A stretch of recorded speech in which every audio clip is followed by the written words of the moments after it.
Good morning to all. ప్రియులారా, ఆ పరమతన్ని మనల్ని అనుదినం కూడా ఆయన వాక్యం చేత మనల్ని ఆత్మీయంగా బలపరుస్తున్నాడు, మనల్ని కాపాడుతున్నాడు, మనల్ని పోషిస్తూ సంరక్షిస్తున్నాడు, మనకు భద్రతనిస్తున్నాడు. ఏ తెగుడు మన గురాలు సమీపించనీయకుండా, ఏ అపాయం మన ఎదుకు రానియకుండా తన రెక్క నీడలో మనల్ని భద్రపరుస్తున్నాడు. ఎంత గొప్ప ధన్యులము! ఆ పరమతన్ని యొక్క క్షేమము చేత మనం క్షేమాన్ని పొందుకుంటున్నాం. చూడండి, ఈ లోకంలో మనుషులైన వారు ఏ విధంగా వారి యొక్క అపాయాలు, వారి జీవితాల్లో నష్టాలు, ప్రమాదాలు, కానీ పరమతను ఏ ప్రమాదం మనకు జరగ రానియకుండా ఏ విధంగా మనల్ని కాపాడుతున్నాడో జ్ఞాపకం చేసుకుందాం. అందుకే భక్తుడు అంటున్నాడు, ఇది అనుదిన కృపల లేఖన భాగం మనం చూసుకుంటుంటే కీర్తన గ్రంథము 54వ అధ్యాయము 4వ వచనంలో, ఎలోహిమే నాకు సహాయకుడు, ఆయనే ఆదరించువాడు. ఎలోహిమే నా ప్రాణాన్ని ఆదరించువాడు. ప్రియులారా, ఎలోహిమే మనకు సహాయకుడు. మనుషులు ఎవ్వరు మనకు సహాయం చేయలేరు, మనల్ని కాపాడలేరు, మనల్ని భద్రపరచలేరు. మనల్ని ఆ పరమ తండ్రి ఒక్కడే కాపాడుతాడు. ఆయన ఒక్కడే మనల్ని నడిపిస్తాడు. మన పోషకుడు, సంరక్షకుడు మాత్రమే కాదు, మన ప్రాణాన్ని కాపాడువాడు, ఇజ్రాయెలును కాపాడువాడు, కునుకడు నిద్రపోడు, యెహోవాయే నిన్ను కాపాడువాడు. ఇది మొదలుకొని రాకపోకలందు యెహోవాయే నిన్ను కాపాడును. ఆయన కాపుదల, ఆయన భద్రత, ఆయన యొక్క కృప మనకు తోడుగా ఉంది కాబట్టి మనం ఈ దినమున ఈ స్థితిలో ఉన్నాం.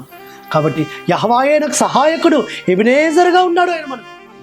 కాబట్టి అందుకే సమూయేలు ప్రవక్త అక్కడ ఒక బలిపీఠము కట్టి అక్కడ ఒక బలిపీఠం మీద 2 కోడి దూడలను అర్పించి, ఆయన పాలు విడువని కోడిని అర్పించి, చిన్న కోడి దూడను అర్పించి, ఏ ఎలోహిం యెహోవా ఎబెనేజర్గా ఉన్నాడని, యెహోవా సహాయకుడిగా ఉన్నాడని అక్కడ బలిపీఠం మీద బలి అర్పిస్తారు. ప్రతి దినము కూడా మన గృహాలలో ఆ విధంగా ప్రార్థన బలిపీఠాలు కట్టి, అయ్యా నువ్వు నాకు సహాయకుడిగా ఉన్నావు, సహాయం చేస్తున్నావని మన గృహాల నుండి కూడా ఆ ధూప నైవేద్యములు వెలబడాలి.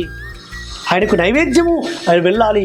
అయ్యా నువ్వు నాకు సహాయం చేస్తున్నావని ఆయన సహాయం బట్టి కృతజ్ఞతలు చెల్లించాలి. మనం ఆయన ఆదరించువాడు అని, ఆయన ఆదరణను బట్టి ఆయనకు స్తుతులు చెప్పాలి. మనము ఆయన మనల్ని బలపరచువాడని, ఆయన మనకు చూపుతున్న బలాన్ని బట్టి, చేస్తున్న సహాయాన్ని బట్టి ఆయన మనం కీర్తించాలి, కొనియాడాలి, పాట ద్వారా కీర్తించాలి. ప్రియులారా, కాబట్టి ఆయన మన స్తుతులకు అర్హుడు, పూజనీయుడు, ఆయన కీర్తనీయుడు, ఆరాధన యోగ్యుడు ఆయన.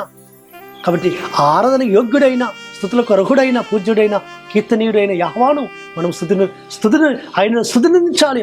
కాబట్టి యెహోవాకు తగిన మహిమ చెల్లించుడి, తగిన విధంగా స్తుతించాలి ఆయనను. అటు విధంగా స్తుతించుదుము గాక.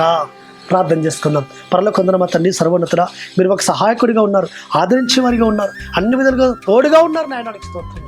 కాబట్టి తండ్రి, మేము స్తుతించుటకు, గణపరచుటకు నిత్యము మేము సిద్ధంగా ఉండడానికి సాయం చేసి ప్రార్థిస్తాం. యెహోవా నామమున స్తుతించి ప్రార్థించి వేడుకుంటున్నాము తండ్రి, ఆమేన్. సర్వోన్నతుడు, సర్వాధికారి యెహోవా కృప, కనికరము నిరంతరం తోడుగా ఉండి ఆయన మనం బలపరచును గాక. ఆమేన్.